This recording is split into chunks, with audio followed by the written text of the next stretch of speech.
Honorable Speaker, for this chance. And I want also to welcome my brother, Honorable Abraham Kirwa, back to Parliament. We are glad to see you. Na karibu sana. Honorable Speaker, I'll be direct to the point. One is that when we have such a situation where we are listening to the State of the Nation address, Honorable Speaker, data should speak more than words. Honorable Speaker, I say so because when you want to invest in a company, for example, you want to invest in a bank, you look at their financial statements, knowing that the Nairobi Securities Exchange and regulators like CMA and the Central Bank of Kenya have done their bit.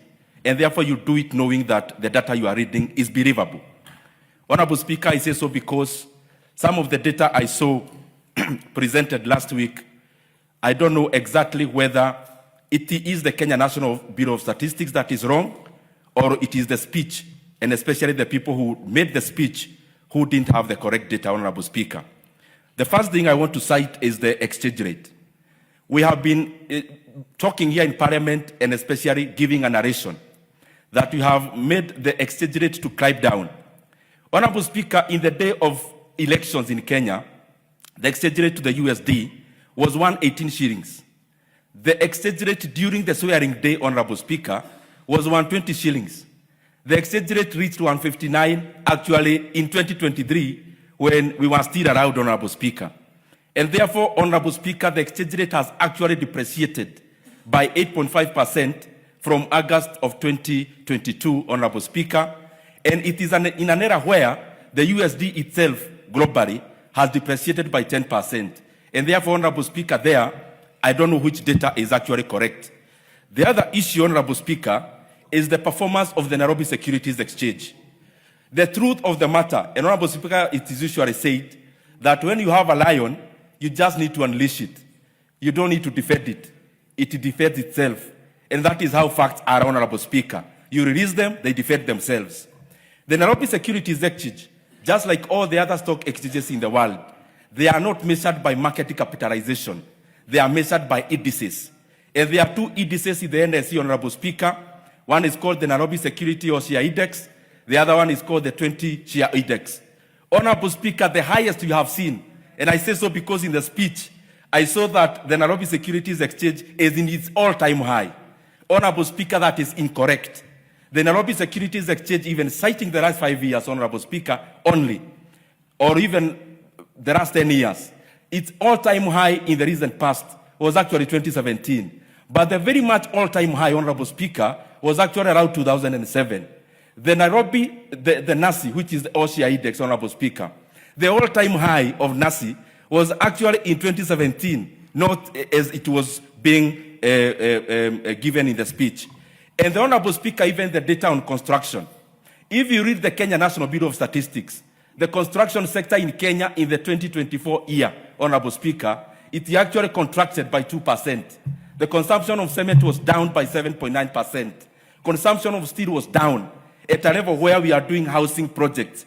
Honorable Speaker, I say so because for us to move forward, we have to be very deliberate and factual on where we are.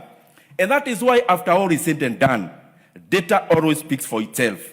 Because if you compare, Honorable Speaker, Kenya, compare the last 3 regimes for the first 3 years, the regime of President Mwai Kibaki, the regime of President Uhuru Kenyatta, and the current. The first 3 years, President Uhuru Kenyatta took the GDP of Kenya when it was $19 billion. In the first 3 years, it was $26 billion. It was up by over, I think, let me actually quote correctly, Honorable Speaker, it was up 36%. The first 3 years of President Uhuru Kenyatta, it was 21% growth in the GDP. The current situation, Honorable Speaker, the first 3 years, the economy has only grew by around 14%. If you grade using NEC, you times by 2, Kibaki gets 72%, President Uhuru Kenyatta gets 42%,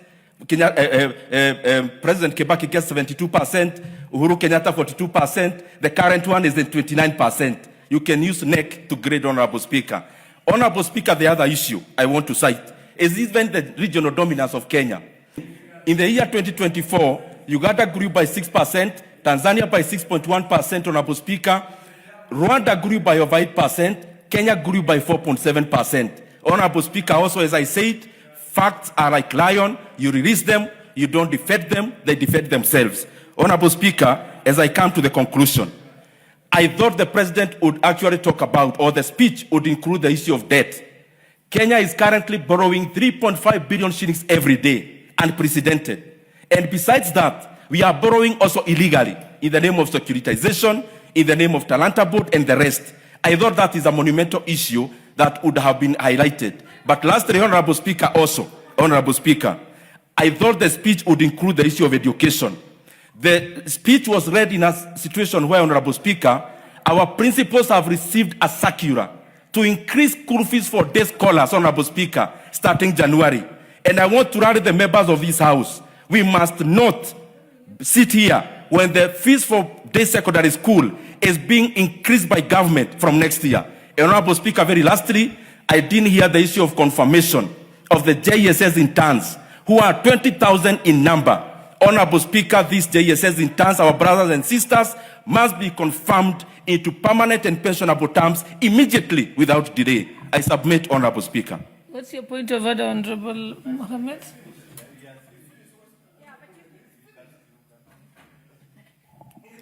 Madam Speaker, though he has already finished, the honorable member was on the floor.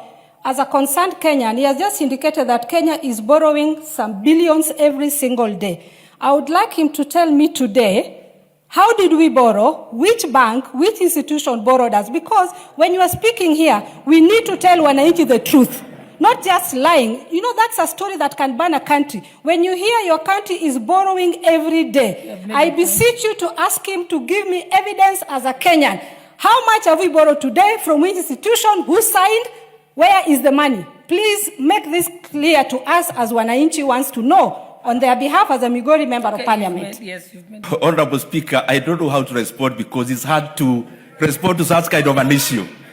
Honorable Speaker, just advise the member that the data of Kenya is legally available even now in the Central Bank of Kenya, and it is difficult for me to do your job. Currently, as it is, Honorable Speaker, when this government came in, that is how it is, Honorable Member, the debt of Kenya was 8.7 trillion Kenya shillings. As we talk today, the debt of Kenya is over 12.5 trillion Kenya shillings. And therefore, we have borrowed over 3.5 trillion Kenya shillings in a span of less than 3 years. And therefore, if you divide that by the number of days, I have actually given a discount. We are borrowing more than 3.5 billion every single day, and that is unpalatable. You have clarified. Thank you. Honorable Didi Rose, I think Honorable Fatuma